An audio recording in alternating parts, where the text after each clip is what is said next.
ሰላም ጤና ይስጥልኝ እንደምንላችኋል ውድ ተመልካቾቻችን ከአባይ ቴሌቪዥን የሚተላለፍላችሁ የዕለተ አርብ ጥቅምት 7 ቀን 2018 ዜና ላፍታ የመረጃ ሰዓታችን ተጀምሯል። በአማራ ክልል ያለውን ግጭት በድርድር ለመፍታት ጥረት እየተደረገ መሆኑን የክልሉ መንግስት ማስታወቁን ምንም አይነት ምላሽ ሳያገኝ የቀጠለው የትግራዩ የታጣቂዎች ተቃውሞ ከበርካታ አካላት ድጋፍ እያስተናገደ መቀጠሉን ዓለም አቀፉ የገንዘብ ድርጅት በዘንድሮ የፈረንጆች ዓመት የኢትዮጵያ ኢኮኖሚ በ7.2% ያድጋል ተብሎ እንደሚጠበቅ መተንበዩን የተመለከቱ ጉዳዮችን ጨምሮ ሌሎች መረጃዎችን ይዘንላችሁ ቀርበናል። ዜናዎችን እየመራው ሀና ፍሳ ከእናንተ ጋር ቆይታ አድርጋለሁ። አብራችሁን ቆዩ። በአማራ ክልል ያለውን ግጭት በድርድር ለመፍታት ጥረት እያደረገ መሆኑን የክልሉ መንግስት አስታወቀ። በአማራ ክልል ላለፉት 2 ዓመታት የቀጠለውን ግጭት በሰላማዊ መንገድ ለመቋጨት ጥረት እያደረገ መሆኑን የክልሉ መንግስት አስታውቋል። የአማራ ክልል መንግስት ኮሙኒኬሽን ቢሮ ኃላፊ ዶክተር መንገሻ ፈንታው በክልሉ ያለውን ግጭት ለማስቆም በርካታ ስራዎች እየተሰሩ መሆኑን ለጋዜጣ ፕላስ ተናግረዋል። በክልሉ ያለው ግጭት ሀብት ንብረትና የሰው ነፍስ ላይ ውድመት እያደረሰ ነው ያሉት ዶክተር መንገሻ ግጭቱ እያደረሰ ያለውን ውድመት በማስቆም የተጀመሩ የልማት ፕሮጀክቶችን ለማጠናቀቅ ግጭቱን በድርድር ለመፍታት እየተደረገ ያለው ጥረት ተጠናክሮ ቀጥሏል ብለዋል።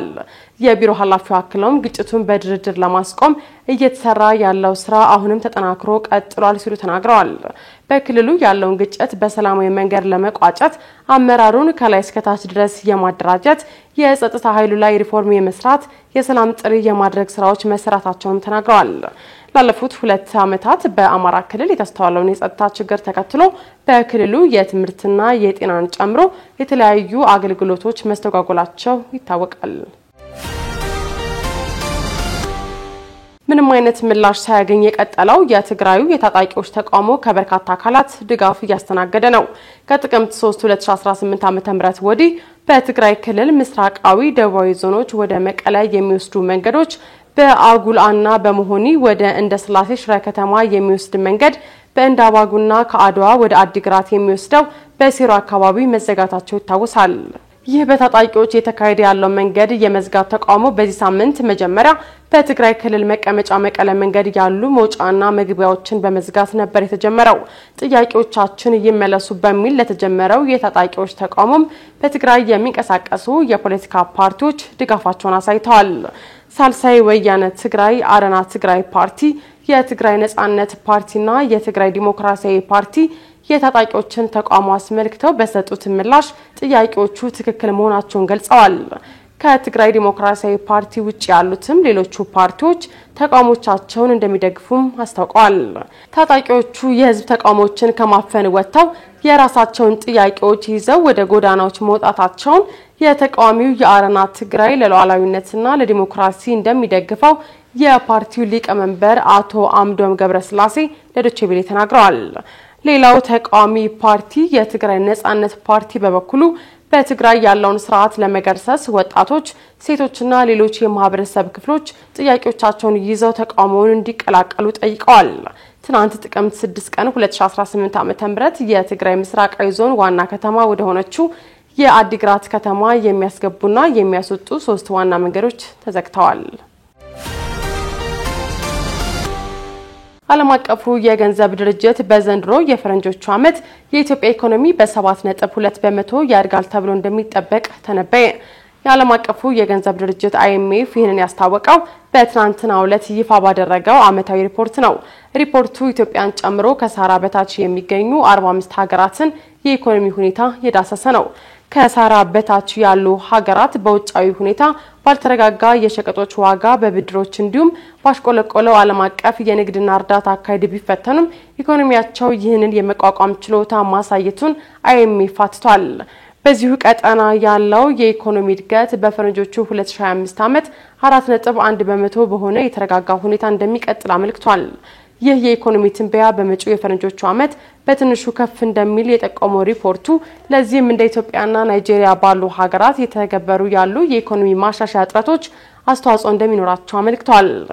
በዘንድሮና በመጪው የፈረንጆች ዓመት የሚኖረው ዓለም አቀፍ የኢኮኖሚ እድገት አምና ከነበረው በ0.2% እንደሚያንስ ቢጠበቅም ከሳህራ በታች ያለው የኢኮኖሚ ሁኔታ ግን ከሚያዝያ ወዲህ መጠነኛ መሻሻል ማሳየቱን IMF ገልጿል። አይኤምኤፍ ከሳህራ በታች ያሉ ሀገራትን የኢኮኖሚ እድገት ትንበያ ባስቀመጠበት ዝርዝርም በተያዘው የፈረንጆቹ ዓመት ኢትዮጵያ 7.2 በመቶ የኢኮኖሚ እድገት እንደምታስመዘግብ አስፍሯል። ሀገሪቱ በመጪው የፈረንጆች ዓመት የሚኖራት የኢኮኖሚ እድገትም 7.1 በመቶ እንደሚሆንም ተንብዮአል። ይህ የድርጅቱ ትንበያ የኢትዮጵያ መንግስት ይፋ ካደረገው አሃዝ ያነሰ ነው። ፕሬዝዳንት ታዬ አጽቀሥላሴ ከሳምንት በፊት የህዝብ ተወካዮችና የፌዴሬሽን ምክር ቤቶችን በይፋ በከፈቱበት ወቅት የኢትዮጵያን የኢኮኖሚ እድገት በዘንድሮ በጀት ዓመት ወደ 9 በመቶ ከፍ ለማድረግ መንግስት ማቀዱን ገልጸው ነበር። በተባበሩት መንግስታት የፍልሰተኞች ድርጅት የኢትዮጵያን የ5 ዓመታት የሥራ ፍኖተ ካርታ ይፋ አደረገ። በተባበሩት መንግስታት የፍልሰተኞች ድርጅት IOM ኢትዮጵያ ውስጥ በቀጣዮቹ 5 ዓመታት ወይም እንደ አውሮፓውያን አቆጣጠር ከ2025 እስከ 2029 ሁሉን አቀፍ ልማትና መረጋጋትን በማስፈን የስደትና መፈናቀል ችግሮችን ለመፍታት የሚያስችል ያለውን ፍኖተ ካርታ በትናንትናው ዕለት ይፋ አድርጓል። ማቀፉ የኢትዮጵያ መንግስት በመደገፍ አስቸኳይ የሰብአዊ ፍላጎቶችን ለመቅረፍ የፍልሰት ህጋዊ አሰራሮችን ለማጠናከርና ማሻሻያዎችን ለማድረግ የያዘው ቁርጠኝነቱን ማሳያ ተደርጓል። ድርጅቱ በ5 ዓመታቱ ውስጥ ቅድሚያ የሚሰጠው አብይ ጉዳይ የአደጋ ጊዜ ዝግጅቱና የነፍስ አድን ድጋፍ ሲሆን በመጠለያ፣ በጤና፣ በውሃ፣ በንጽህናና ጥበቃ ስርዓቶች አቅም ግንባታ ላይ ከፍተኛ እገዛ እንደሚደረግ አስታውቋል። የተፈናቀሉ ማህበረሰቦችን በፈቃደኝነት መመለስ፣ ውህደት ማድረግ ብሎም ወደ ሌላ ቦታ በመዘዋወር ዘላቂ መፍትሄ ማዘጋጀት ሌላው የትኩረት ዘርፍ መሆኑንም በሰነዱ ተዘርዝሯል። IOM ከኢትዮጵያ መንግስት ጋር በመተባበር የሰራተኛ ፍልሰት ስርዓቶችን ማጠናከር፣ የድንበር አስተዳደርን ማሻሻል፣ ስነ ምግባርን የተከተለ ምልመላን ማስፋፋት ሌላው የስራ ትኩረቱ እንደሚሆንም ጠቅሷል። በፍትህ ሚኒስቴር የብሔራዊና የትብብር ጥምረት ኃላፊ አቶ አብርሃም አያሌው እንደ ሀገር ከፍተኛ የፋይናንስ ዘርፍ ስጋት ናቸው ተብለው ከተለዩ ወንጀሎች ውስጥ አንደኛው በሰው የመነገድና ሰውን በህገወጥ መንገድ ድንበር የማሻገር ወንጀል መሆኑን ገልጸዋል።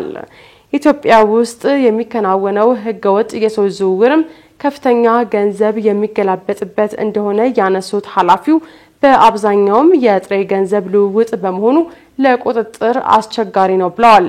እንዲያም ሆኖ መንግስት ህጋዊ የስራ ስምሪት ውል የሚሰጡ የመዳረሻ ሀገራትን ቁጥጥር በማስፋት ብቁ የሰለጠኑና በከፊል የሰለጠኑ ፈቃደኛ ሰዎችን ወደ ውጪ ለስራ በመላክ በደላሎችና አባባሽ ተቋማት ላይ እርምጃ ለመውሰድ ጥረት ላይ መሆኑን ኃላፊው ገልጸዋል።